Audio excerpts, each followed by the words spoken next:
Wayanad Pookode veterinary കോളേജിൽ ആൾക്കൂട്ട വിചാരണയെ തുടർന്ന് മരണപ്പെട്ട സിദ്ധാർത്ഥിൻ്റെ അമ്മ നമുക്കൊപ്പം ചേരുകയാണ്. ഇപ്പോൾ ഈ സംഭവവുമായി ബന്ധപ്പെട്ടിട്ട് രണ്ടുപേരെ സസ്പെൻഡ് ചെയ്തിരുന്നു. അവരിപ്പോൾ തിരിച്ച് വീണ്ടും സർവീസിലേക്ക് എടുത്തിരിക്കുകയാണ്. എങ്ങനെ തോന്നുന്നു? എന്താണ് ഇപ്പോൾ ഒരു പ്രതികരണം? ജുഡീഷ്യൽ അന്വേഷണ റിപ്പോർട്ടും ആൻറ്റി റാഗിങ് റിപ്പോർട്ടും അനുസരിച്ച് ഗുരുതര വീഴ്ച നടന്നിട്ടുണ്ട്. ഇവരതിൽ ഉണ്ടായിരുന്നു, കോളേജിലപ്പോൾ ഉണ്ടായിരുന്നു എന്നാണ് അറിഞ്ഞത്. ആ റിപ്പോർട്ടിൽ മേലെ ഇവർക്ക് ഗുരുതര വീഴ്ച ഉണ്ടായിരുന്നിട്ടുണ്ട് എന്നും അറിവുണ്ട്. എന്നിട്ടാണ് സസ്പെൻഡ് ചെയ്തത്. ഇപ്പോൾ തിരികെ എടുത്തപ്പോൾ ഞങ്ങൾക്ക് ശരിക്കും കൊലയാളികൾക്ക് കൂട്ടുനിന്നല്ല അത് പോയിട്ട് അവിടെ കോളേജിൽ നടന്ന അത് കഴിഞ്ഞിട്ട് പോലീസ് വരുന്നത് വരെയുള്ള സമയത്ത് ഇവർ നിന്ന് എല്ലാ തെളിവുകളും നശിപ്പിക്കാനും കൂടെ നിന്നിട്ടുള്ളവരാണ്. അവരായിപ്പോൾ തിരികെ എടുത്തിരിക്കുന്നത്. അപ്പോൾ ഞങ്ങളിനിപ്പം എന്താണെന്നുള്ളത് നോക്കിയിട്ട് മുന്നോട്ട് പോവുകയാണ്. സസ്പെൻഡിൽ നിന്നല്ല, സർവീസിൽ നിന്ന് തന്നെ മാറ്റി നിർത്തണമെന്നാണ് ഞങ്ങൾ പറഞ്ഞിരുന്നത്, ഞങ്ങൾ ചോദിച്ചിരുന്നത്. പക്ഷേ ഇതിപ്പോൾ ഒരു വല്ലാത്ത നമ്മുടെ സർക്കാരിന് അത്രയും നമുക്കുള്ള വിശ്വാസം, സർക്കാരിനോടുള്ള വിശ്വാസം തന്നെ നഷ്ടപ്പെട്ട അവസ്ഥയിലാണിപ്പോൾ. ഇപ്പോൾ എന്തുമാകാം, അവർക്ക് എന്തുമാകാം എന്നുള്ള സാധാരണക്കാരായ മനുഷ്യർക്ക് ഇതൊന്നും അംഗീകരിക്കാൻ പോലും പറ്റുന്നില്ല. ഇപ്പോൾ കൊലയാളികളായ കുട്ടികൾ തന്നെ പറയാം, അവർ എക്സാം എഴുതാൻ അവർക്ക് അനുവാദം കൊടുത്തു. 1-2 എക്സാം എഴുതിയിട്ടുള്ളൂ. എന്നാലും ഒന്നായിരുന്നാലും അതിനുള്ള ഒരു കാരണം, ഒരു റെക്കോർഡോ അറ്റൻഡൻസ് ഒന്നുമില്ലാതെ തന്നെ അവർ എക്സാം എഴുതിയിരിക്കുന്നു. പിന്നെ ഇപ്പം ആ കോളേജിലല്ലെന്നേ ഉള്ളൂ, വേറൊരു കോളേജിലോട്ടാണ് അവർ പോയിരിക്കുന്നത്. അതും ഡീനും അസിസ്റ്റൻ്റ് വാർഡനുമായിട്ട് തന്നെയാണ് പോയിരിക്കുന്നത്. തിരിച്ചെടുത്തിരിക്കുന്നത് ഒരു നീതി നിഷേധം എങ്ങനെയാണോ കാണുന്നത്? ഇനി ഇവർക്കെതിരെ വീണ്ടും പരാതിയുമായി മുന്നോട്ട് തന്നെ പോകും? എന്താണ് നിങ്ങളുടെ തീരുമാനം, കുടുംബത്തിൻ്റെ തീരുമാനം? പരാതിയുമായി മുന്നോട്ട് തന്നെ പോകും. പിന്നെ നമ്മുടെ സർക്കാർ, ഞങ്ങൾ അത്രയും വിശ്വസിച്ചിരുന്നു സർക്കാരിനെ തന്നെയാണ്. ഇപ്പോൾ യൂണിവേഴ്സിറ്റിക്കകത്തുള്ള ഒരു മാനേജ്മെൻറ്റ് അംഗങ്ങൾ തീരുമാനിച്ചിരിക്കുന്നതാണ് ഇതിപ്പോൾ ഇവരെ തിരികെ എടുത്തിരിക്കുന്നത്.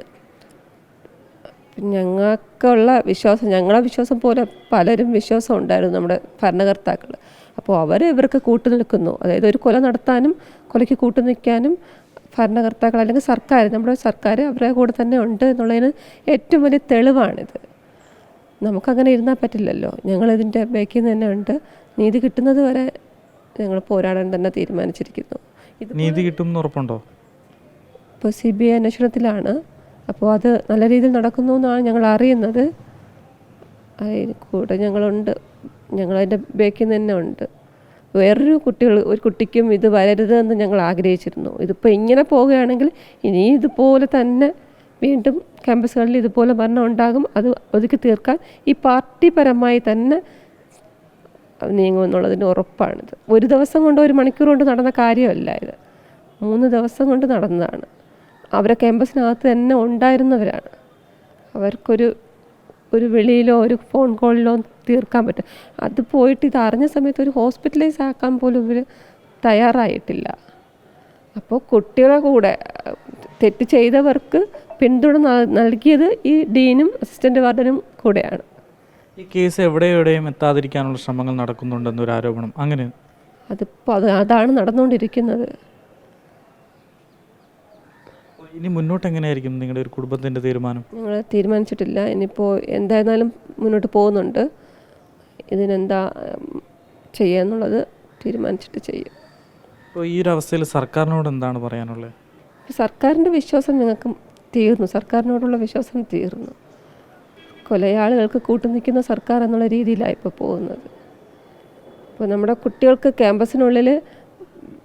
ക്യാമ്പസ് നമ്മുടെ ഭരണകർത്താക്കളുടെ പാർട്ടിയാണെങ്കിൽ അവിടെ ജയിച്ചു പോകാം. അവരെന്ത് തെറ്റ് ചെയ്തിരുന്നാലും ജയിച്ചു പോകാം. മറ്റുള്ള കുട്ടികൾ അടങ്ങി ഒതുങ്ങി പഠിക്കാൻ പോകാനുള്ള സൗകര്യം പോലും ഇല്ലാത്ത രീതിയിൽ പോയിക്കൊള്ളണം എന്നുള്ളതാണ്. എന്തായാലും ഇതൊക്കെയാണ് സിദ്ധാർത്ഥിൻ്റെ അമ്മയ്ക്ക് പറയാനുള്ളത്. വീഡിയോ ജേർണലിസ്റ്റ് മനു ബാലകൃഷ്ണനൊപ്പം reporter Ashwin Diego, in reporter, Thiruvananthapuram.